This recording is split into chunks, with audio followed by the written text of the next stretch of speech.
Le mouvement commun, c'est un mouvement politique et citoyen qui n'est pas électoral. Tous les gens qui sont là, c'est un mouvement qui veut... comment est-ce qu'on pourrait le définir? Il y avait un journal du soir, comme on dit, qui le définit comme étant un lobby citoyen. Je trouvais que c'était la plus belle définition qu'on pouvait trouver du mouvement commun. Podemos, on peut, les peuples peuvent faire des choses. Podemos veut dire aussi en espagnol, et ça c'est moins connu en français, élagon.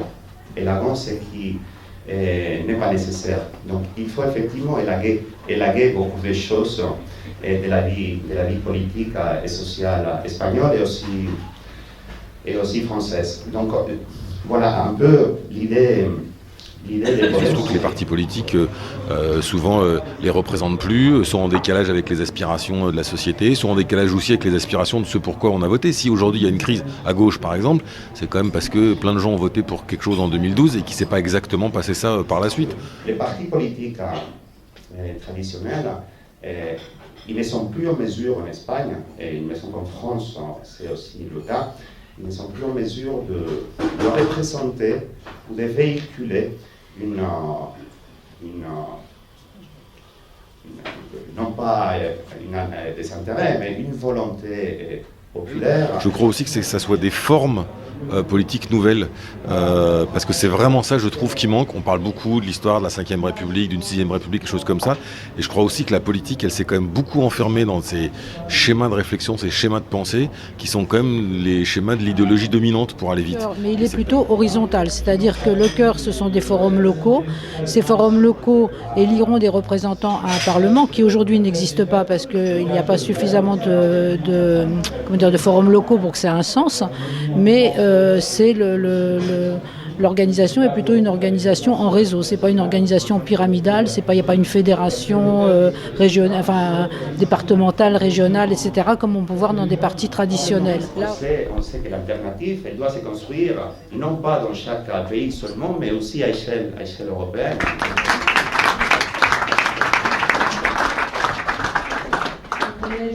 La feuille de route du gouvernement est aux antipodes de ce qu'on a déclaré, des principes qu'on a invoqués en permanence, et puis surtout des idées, de la confiance, de la sincérité de tous ceux qui vous ont entouré et soutenu pendant beaucoup de temps, pendant parfois des années. Bien sûr que ça entache la politique. Effectivement, la politique, quand on voit ça, elle en prend un coup, et qu'il y a plein de gens qui doutent de la politique, et ça, évidemment, ça conforte absolument le fait qu'il y a des gens qui font de la politique pas pour l'intérêt des gens, des citoyens, mais pour leur propre intérêt propre, et c'est pas bien. C'est pas pour rien qu'on est ici à cette réunion du mouvement commun, c'est justement parce qu'on part du constat qu'aujourd'hui, il y a une perte de confiance et une fracture croissante entre les politiques et les citoyens. L'un des enseignements qui était tiré du mouvement de Saint-Digné était effectivement qu'il fallait déprofessionnaliser la politique, qu'il fallait que les citoyens, qu'il fallait que les gens du commun s'occupent des affaires effectivement de la cité. C'est lié au fait d'abord que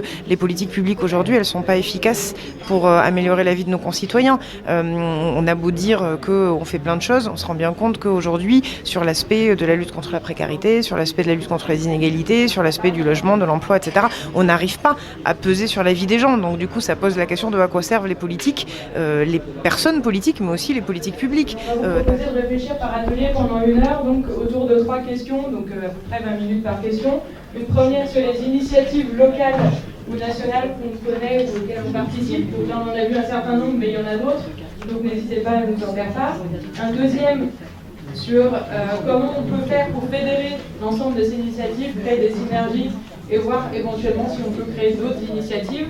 Et enfin, un troisième atelier plus concret d'organisation pour voir comment on fait, qui est prêt à donner du temps, comment on s'organise pour ensemble concrètement agir sur nos 3 territoires de Paris 20e, Montreuil et Bagnolet. Je pense que ça répond à vraiment un besoin chez les citoyens et les citoyennes. Donc je le constate tous les jours. Je suis militante du Parti socialiste et je le constate quand je tracte, quand je discute avec les gens. Il y a vraiment un besoin et il y a vraiment les lignes qui bougent actuellement.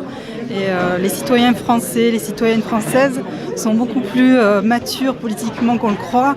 Ils ont beaucoup de choses à dire et beaucoup de choses à apporter. Écoutez, j'attends beaucoup parce que moi j'ai quitté un parti politique institutionnel et précisément je souhaite avoir quelque chose d'autre, quelque chose de plus volontaire, quelque chose de plus concret, quelque chose de plus libre, quelque chose de plus démocratique. Franchement, j'attends un grand changement pour donner de l'optimisme aux gens, pouvoir sortir enfin de cette crise dans laquelle on est, morale et économique. Moi, je trouve qu'on vit dans un moment très difficile en ce moment. Et donc, il y a besoin de trouver des lieux où on converge, où on parle, où on échange et où on construit. Le problème majeur aujourd'hui, c'est vraiment la crise démocratique et c'est vraiment le fait que les citoyens ont le sentiment d'avoir perdu leur propre souveraineté et donc perdu leur capacité à être maître de leur destin collectif. Qu'est-ce que c'est qu'une initiative locale? Qu'est-ce que c'est qu'une initiative citoyenne? Ensuite, la deuxième question, quelles sont celles pour lesquelles le mouvement en commun pourrait faire jouer des synergies, les faire se rencontrer et les fédérer?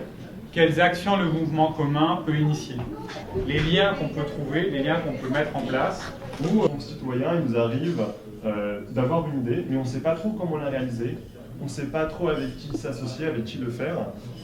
Et donc là, l'idée, c'est d'être justement d'être cet espace communautaire qui va permettre de mettre en lien des compétences. Et en même temps, on voit bien que dans ce qui nous réunit et qui fonde un peu aussi ce constat qu'il y a besoin d'un renouvellement du lien démocratique, si on ouvre le champ, on voit bien que ce questionnement-là, il s'applique dans le champ économique où on remet en cause une organisation sociale, une organisation de la production, une manière de consommer. Et je crois que c'est important d'aller capter comme ça, à travers un certain nombre d'initiatives qui font dans la société et qui renversent un petit peu le code établi, pour instruire aussi, nous, notre réflexion sur la manière dont on peut renouveler le lien démocratique. Donc je crois que le mouvement commun, il doit servir à tout ça. Il doit servir à recréer des liens pour qu'on fasse mouvement ensemble, commun, autour de nos biens communs, autour de l'intérêt général. Cet espace qu'on est en train de créer ici est absolument essentiel. Les mouvements communs, il faut produire ça absolument partout. Et puis, il faut se donner aucun horizon. On verra ce qu'on va devenir ensemble. Le plus important, c'est qu'on est là maintenant, aujourd'hui, qu'on est en train de discuter. Il faut reproduire cette expérience. On n'est pas condamné à un seul mode de fonctionnement et qu'il y a des gens qui cherchent, des gens qui trouvent et qu'il est peut-être temps de passer à autre chose. Des mouvements communs, mais j'espère que c'est devient les Podemos français, que c'est le futur de la France. Et bon, j'espère, parce qu'en plus je suis espagnol, je suis de Podemos. On peut s'inspirer de cet exemple de Podemos qui est une réussite. Voilà. Et bon, j'espère que les choses qu'il y a aujourd'hui en Espagne arrivent ici, d'une fois. Et c'est vraiment l'espoir je pense que l'espoir de la France, c'est les mouvements communs, un mouvement comme ça, comme Podemos, c'est pas le Front National. En France, ce n'est pas arrivé jusque-là, mais Bernie Sanders, vous ne le connaissiez pas il y a 6 mois, et Podemos, vous ne le connaissiez pas il y a 4 ans. Ça va venir, assurez-vous, ça va venir.